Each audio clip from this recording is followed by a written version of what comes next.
जी, अस्सलाम वालेकुम दोस्तों, उम्मीद है आप सब अच्छे से होंगे। आपके लिए 5वीं वीडियो लेकर आ गया हूँ आईसीटी वीडियो सीरीज़ जो कि मैंने शुरू की हुई है और ये सारी की सारी वीडियोज़ आईसीटी मेंटोरशिप से ही ली गई हैं, जो कि माइकल ने पेड कोर्स करवाया था अपने स्टूडेंट्स को, ठीक है? ये वीडियोज़ जो हैं वो इन्फॉर्मेशन से भरपूर हैं। आई नो आप लोगों को शायद ये थोड़ा-सा बोरिंग लग रहा होगा, लेकिन मैं आपको गारंटी देता हूँ कि अगर आपने प्रीवियस 4 वीडियोज़ देख ली हैं और उस पर अमल किया है, तो आप ट्रेडिंग में बेहतरी की तरफ जा रहे होंगे, आई होप, ठीक है? तो चलें, इस वीडियो का जो टॉपिक है वो ये है कि अपने स्मॉल अकाउंट को कैसे बड़ा किया जा सकता है, किन चीज़ों पर अमल करके हम अपनी छोटी अमाउंट को भी बड़ी अमाउंट में कन्वर्ट कर सकते हैं। ठीक है, तो चलें शुरू करते हैं वीडियो को। तो दोस्तों, छोटी अमाउंट वाले अकाउंट को कैसे ग्रो किया जाए? दिस इज़ अ क्वेश्चन जिसका आंसर हम देखते हैं। सबसे पहले आपने जो चीज़ें नहीं करनी, उनको नोट कर लें, लिख लें कि ये चीज़ें आपने नहीं करनी। उनमें नंबर 1 जो चीज़ आती है वो ये है कि आपने ये कोशिश नहीं करनी कि आपके पास अगर $100 हैं तो आप उसको जल्दी से डबल करके 200 बना लें। क्योंकि जब आप ऐसा करते हैं, आप पैनिक हो जाते हैं, आप गलत ट्रेड करते हैं जिसके चलते हुए जो कि आपके पास $100 भी होते हैं, वो भी लॉस हो जाता है।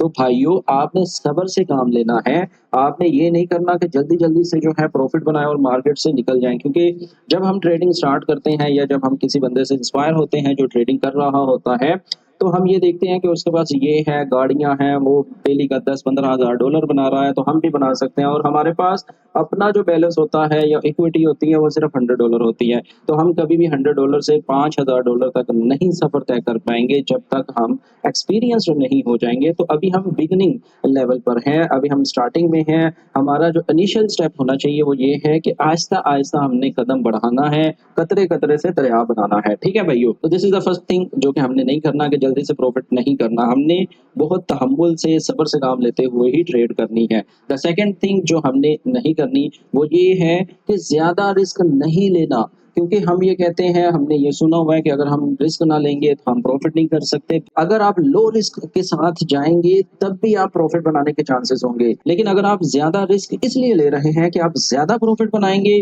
तो आप रॉन्ग फुट होंगे। रिस्क अपने अकाउंट के हिसाब से ही होना चाहिए, ठीक है? वो आगे चलकर डिस्कस करते हैं कि हमारा रिस्क कितना होना चाहिए, but you don't have to do this thing कि आपने रिस्क ज़्यादा लिया, ज़्यादा प्रॉफ़िट के चक्कर में, ये चीज़ भी हमने नहीं करनी।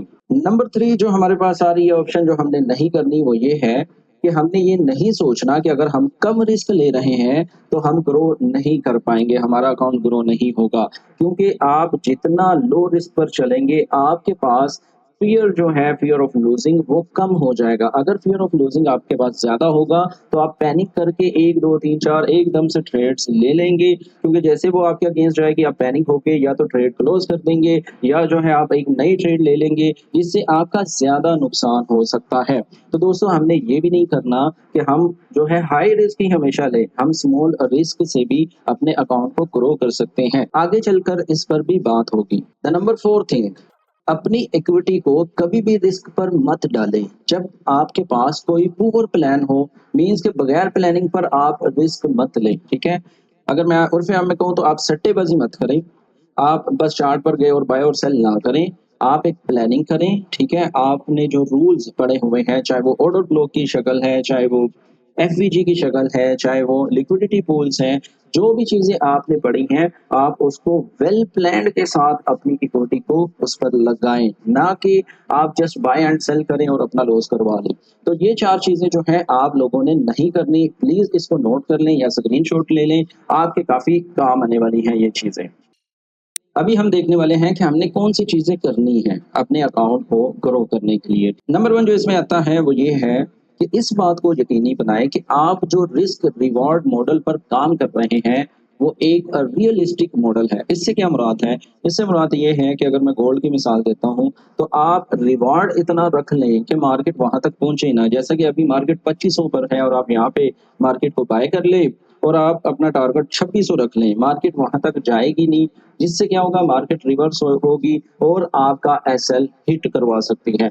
तो आपने जो भी आरआरआर रखना है वो एक रियलिस्टिक होना चाहिए। रियलिस्टिक से मुराद कि आपके पास प्रॉपर ड्रॉन लिक्विडिटी होनी चाहिए, जिसको आप एज़ अ टारगेट कर सकते हैं और आपका जो रिस्क है वो भी अकॉर्डिंग टू योर प्लान होना चाहिए, ठीक है? हमें रिस्क मीन्स लूजिंग ट्रेड्स पर फ़ोकस करना चाहिए कि वो कितना हो रहा है, ठीक है? बहुत सारे दोस्त जो हैं वो इस चीज़ को इग्नोर कर देते हैं, वो इसको रिस्पेक्ट नहीं देते। इससे मुराद क्या है? इससे मुराद ये है कि जब मेरा प्रॉफ़िट हो रहा होता है और मैं हर बंदे को दिखा रहा होता हूँ कि भाई ये देखो मैंने जो है आज $100 बना लिया, ये देखो मैंने ये कर लिया, तो उस पर जो है मैं जो है हर बंदे को बता रहा होता हूँ कि ये देखो मैंने ये किया, मैंने वो किया। ऑन द अदर हैंड जब मेरा लॉस हो जाता है तो मैं उस पर फ़ोकस नहीं करता। मैं कहता हूँ कोई बात नहीं है, नेक्स्ट जो है हमें ट्रेड मिल जाएगी, तो हम क्या है प्रॉफ़िट बना लेंगे। तो मेरा जो मेन टारगेट होता है या बिगिनर ट्रेडर्स जो होते हैं वो सबका यही होता है कि हमने प्रॉफ़िट पर फ़ोकस करना है। लेकिन आप जो है एसएल पर फ़ोकस नहीं करते, क्योंकि अगर आप लॉस नहीं करेंगे ट्रेडिंग में, तो आप एक अच्छे ट्रेडर नहीं बन सकते। लॉस पर फ़ोकस करने से मुराद एक और चीज़ है, वो क्या है? वो ये है कि जब आप लॉस करते हैं, तो आपने पॉइंट आउट करना है, आपने कौन-सी गलती की, नंबर 1।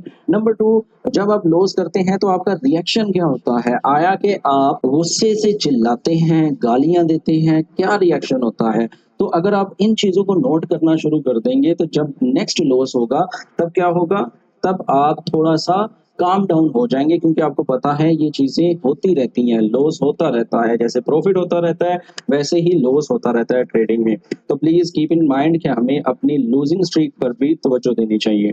नंबर 3, ऐसे ट्रेडिंग सेटअप्स पर काम करें जो 1/3 रेशो हो, मीन्स आपका रिस्क 1% हो और प्रॉफ़िट 3% हो। तो दोस्तों हमें एक ऐसा सेटअप बनाना है या एक ऐसी ट्रेड करनी है जिसमें हम $1 का रिस्क लें और $3 का जो है प्रॉफिट लें। इससे हमें फ़ायदा क्या होगा? हमें ये फ़ायदा होगा कि अगर हमने 10 ट्रेड्स की हैं जिसमें से हमारी आधी ट्रेड्स जो हैं वो लॉस में चली गई हैं और आधी हमारी प्रॉफिट में चली गई है। अगर हम ये देखें कि हमने 5 ट्रेड में $5 लॉस किया, ऑन द अदर हैंड हमने 5 ट्रेड में $15 प्रॉफिट भी किया, तो हम स्टिल $10 जो थे वो प्रॉफिट में ही एंड करेंगे। वेरी सिंपल, हमने ट्रेड सेटअप कुछ इस तरह बनाना है कि 1/3 होना चाहिए, जिससे हम अपने अकाउंट को इंशाल्लाह जो है ग्रो करते जाएँगे। स्मॉल अकाउंट की बात हो रही है।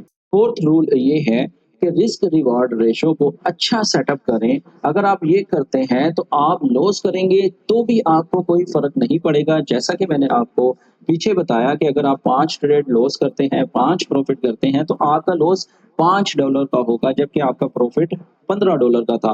तो अगर आप $15 में से 5 को माइनस भी करें, $10 आप नेट प्रॉफ़िट में होंगे। ठीक है? आई होप आपको समझ आ गई होगी। अगर आपको समझ नहीं आ रही, कमेंट करें, मैं आपको रिप्लाई ज़रूर करूँगा। तो दोस्तों यहाँ पे हम बात करेंगे विन रेट और मिनिमम रेशो की। The reality of reward to risk ratio, ठीक है, इसको हम आज देखने वाले हैं।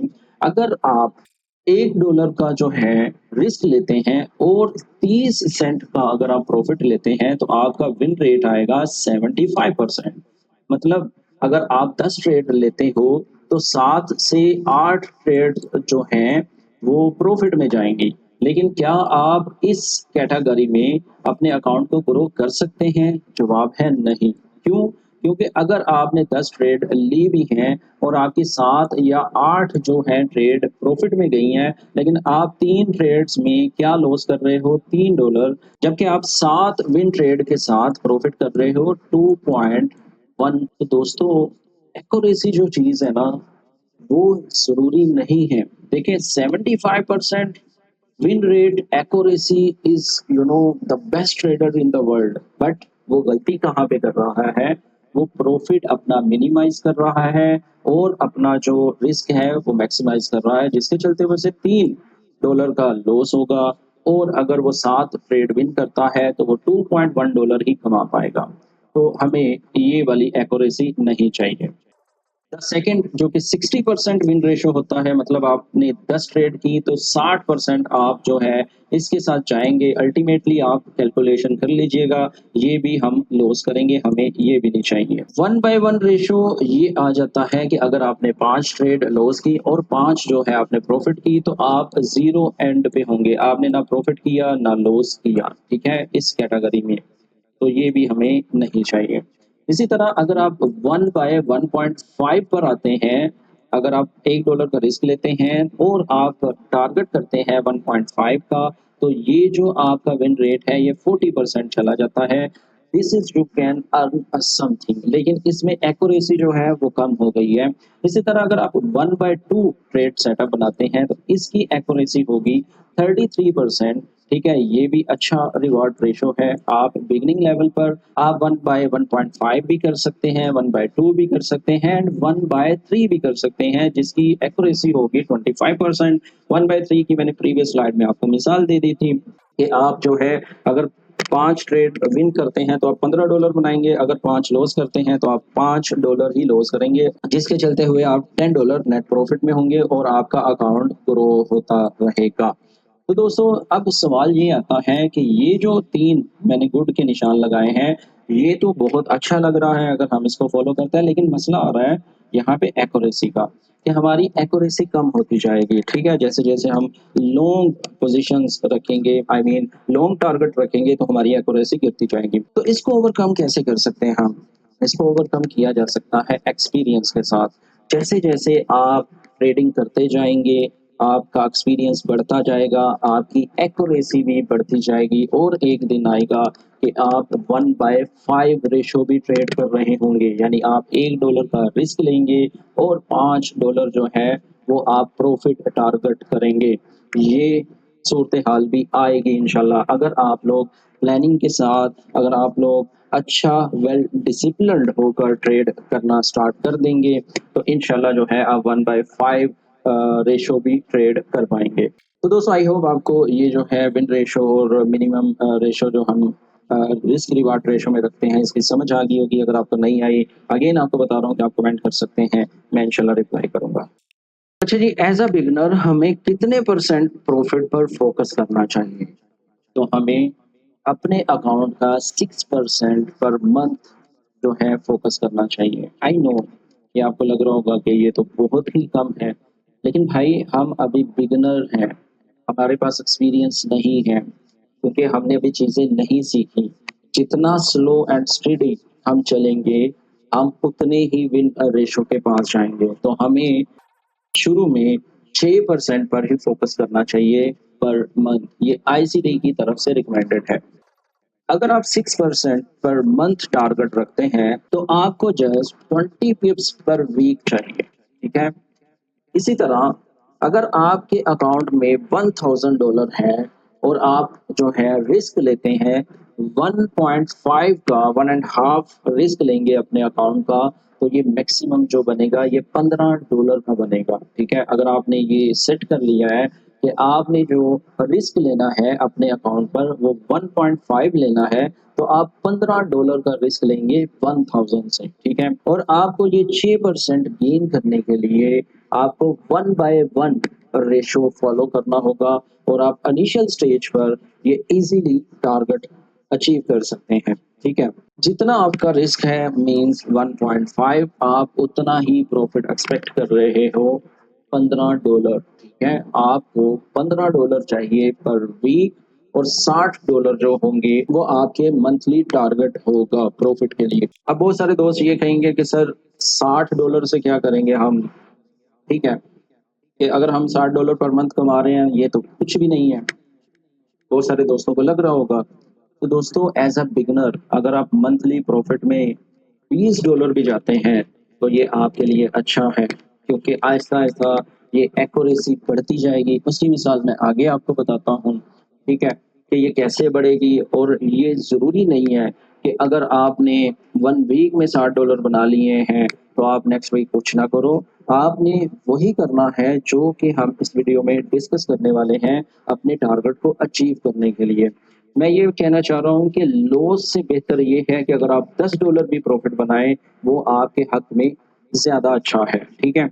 हमें ये तो पता चल गया है, लेकिन हम अब ये ट्रेड सेटअप फाइंड कहाँ पर करेंगे, ठीक है? हमें ये पता चल गया है कि हमने 1000 पर जो है $60 पर मंथ टारगेट करना है, तो हमें अब करना क्या है? हमने ये सेटअप कहाँ पर फाइंड करना है? हम ट्रेड कैसे लेंगे? तो उसके लिए हम चलते हैं नेक्स्ट स्लाइड पर, इसका जवाब वहाँ पर है। तो दोस्तों हमने ट्रेड फाइंड करनी है डेली चार्ट पर, ठीक है? हमें ये जो सेटअप है डेली चार्ट पर देखना है, ठीक है? हमने क्या देखना है डेली चार्ट पर और ये ईज़िली हमें वहाँ पर मिल सकता है। हमने बेसिकली डेली चार्ट पर देखना है ऑर्डर ब्लॉक्स, ठीक है? इसकी मिसाल आगे आएगी। लेकिन आपने मेरी पहली वीडियोस जो इससे पहले हैं, पहली 1, 2, 3 वीडियोस उसमें order block, FVG, liquidity pools वगैरह की बहुत डिटेल में बात की गई है। अगर आपने नहीं देखी तो प्लीज़ उसे ज़रूर देखें। तो दोस्तों आप देख सकते हैं कि ये डेली का चार्ट है। यहाँ पे अब हमें ये एक ऑर्डर ब्लॉक मिला है, ठीक है? और आप देखें कि मार्केट ऊपर जा रही थी, देन वो रिट्रेस करती है, इस पर टैप करती है और मार्केट ऊपर चली जाती है। अब क्वेश्चन ये है कि क्या हमें ऑर्डर ब्लॉक के टैप होने पर ही ट्रेड ले लेनी चाहिए? नहीं, इसका जवाब ये है कि हमें मज़ीद कुछ कंफर्मेशन चाहिए जब हम छोटे टाइम फ्रेम पर जाएँगे। तो दोस्तों आप देख सकते हैं कि मार्केट यहाँ से ऊपर गई थी, ठीक है? तो ये सेल कैंडल है बिफोर द बाय, इसको हम एज एन ऑर्डर ब्लॉक ले सकते हैं, ठीक है? लेकिन आप लोगों का शायद क्वेश्चन ये होगा कि मैंने इस कैंडल को ऑर्डर ब्लॉक क्यों नहीं लिया? इसके पीछे रीज़न ये है कि ये कैंडल जो है ये इनसाइड बार कैंडल थी, इसने लो ब्रेक नहीं किया प्रीवियस कैंडल का, that's why this is our order block. तो इसलिए मैंने जो है इस कैंडल को लिया because this is the mother bar candle and this is the inside bar candle. तो आप देखें कि मार्केट ऊपर से जब ड्रॉप होती है देन मार्केट जो है वो बाय चली जाती है, ठीक है? तो बेसिकली हमने डेली चार्ट पर ऑर्डर ब्लॉक को फाइंड करना है, वहां पे आप हॉरिजॉन्टल लाइन लगा दें या वहां पर आपके अकॉर्डिंग जो भी आपने सेटिंग करनी है वो आप करके मार्क कर लें। जब मार्केट इस पर टैप हो तब आपने क्या करना है, आपने लोअर टाइम फ्रेम पर चला जाना है, जैसे कि H1 की मैं यहाँ पे मिसाल देना चाह रहा हूँ। तो दोस्तों आप देख सकते हैं कि मार्केट जो है हमारे ये बुलिश ऑर्डर ब्लॉक पर काइंड ऑफ इक्वल लोज बनाती है, ठीक है? इसको हम कह सकते हैं sell side liquidity. This is SSL, sell side liquidity, ठीक है? उसके बाद ये बड़ी कैंडल जो है ये एकदम से नीचे आती है, सेल साइड लिक्विडिटी लेती है और उसके बाद यहाँ पे अपनी क्लोजिंग दे देती है। अब आपके पास दो चांसेस हैं। नंबर वन जो है कि आप यहीं पर ट्रेड अपनी प्लेस करें बाय की, और आप ड्राउन लिक्विडिटी ये वाली बाय साइड लिक्विडिटी रख सकते हैं। This is BSL, by side liquidity, आप इसको टारगेट कर सकते हैं, ठीक है? देखते हैं। आपने देखा कि मार्केट जो है ऊपर चली गई और जो हमने टारगेट किया था उससे भी ऊपर चली गई। प्रीवियस जो लिक्विडिटी पड़ी थी उसको भी मार्केट ने ले लिया है। अब जो बंदे ने ये ट्रेड मिस कर दी उसके लिए मार्केट सेकंड चांस देगी। सेकंड चांस क्या देगी? क्योंकि आपको पता है मार्केट रिवर्स हो रही है, मार्केट जो है यहाँ से बाय जा सकती है। मार्केट ने सबसे पहले ये इंड्यूसमेंट बनाई थी, मार्केट ने यहाँ से इंड्यूसमेंट ली और आपके पास एक ऑर्डर ब्लॉक पड़ा हुआ है जिसकी बॉडी यहाँ से ओपनिंग पॉइंट स्टार्ट होता है और यहाँ से जो है क्लोजिंग पॉइंट है। आपने क्या करना है, आपने सिंपल ये करना है कि आपने इसका मीन थ्रेशोल्ड एरिया ले लेना है। मीन थ्रेशोल्ड क्या है? बेसिकली मिड पॉइंट है ऑर्डर ब्लॉक का, ठीक है? आपने फिबोनाची लगाई और आपने जो है इसका 50% निकाल लिया और आप देखेंगे जब मार्केट वहां से रिवर्स हो रही थी तो मार्केट नीचे आई और 50% को एग्जैक्ट टाइप किया और उसके बाद मार्केट जो है ऊपर जाएगी। तो आप यहाँ पे भी अपनी बाय एंट्री लगा सकते हैं, ठीक है? जब आप यहाँ पे अपनी बाय एंट्री लगाएँगे तो मार्केट इंशाल्लाह जो है ऊपर चली जाएगी। तो दोस्तों आपने ये देखा कि जब मार्केट ने यहाँ पे 50% पर टैप किया देन मार्केट जो है ऊपर जाना स्टार्ट हुई। यहाँ पर अगर मैं आपके रिस्क रिवार्ड रेशो की बात करूँ तो जब आप यहाँ पर ट्रेड प्ले कर रहे थे तो आप जो है इस ऑर्डर ब्लॉक के नीचे अपना एसएल रख सकते थे और टीपी जो है 1 बाय 1 कर सकते थे। अगर हम यहाँ पे बात करें तो आप ये देखें कि 1 बाय 1 ऑलमोस्ट ये रेशो बनती है, लेकिन आप ये देखें कि मार्केट जो है आपको more than 1 by 2 ratio reward दिया था। तो आप इस तरह जो है अपनी ट्रेड को मैनेज कर सकते हैं। तो अगर आपने फॉर एग्जांपल 2 लॉट्स ली हैं तो एक लॉट को जो है आप कट कर दें, सेकंड लॉट को चलने दें, जिससे क्या होगा कि आप अपना प्रॉफिट मैक्सिमाइज कर सकते हैं। तो दोस्तों इस वीडियो में बस इतना ही। अगर आप रिस्पॉन्स अच्छा देंगे तो मैं आपके लिए सेकंड वीडियो लाऊंगा इसी कॉन्सेप्ट के ऊपर कि हम अपना रिस्क और रिवार्ड को कैसे मैनेज कर सकते हैं, मीन्स के रिस्क को कैसे कर सकते हैं और रिवार्ड को कैसे बढ़ा सकते हैं, जिसके चलते हुए हम अपने स्मॉल अकाउंट को भी बड़ा कर सकते हैं, बिग अमाउंट में तब्दील कर सकते हैं। इंशाल्लाह जुड़े रहें एफएक्स पॉइंट के साथ मेरे साथ, बहुत कुछ आपको सीखने को मिलेगा। अगर आपने कुछ भी इस वीडियो से सीखा तो प्लीज़ कमेंट करें और मुझे कहें कि ये सीरीज़ रुकनी नहीं चाहिए, तो मैं इंशाल्लाह वीडियोस कंटिन्यूअसली आपके लिए लाता रहूँगा। थैंक यू, मिलते हैं नेक्स्ट वीडियो में। अल्लाह हाफ़िज़।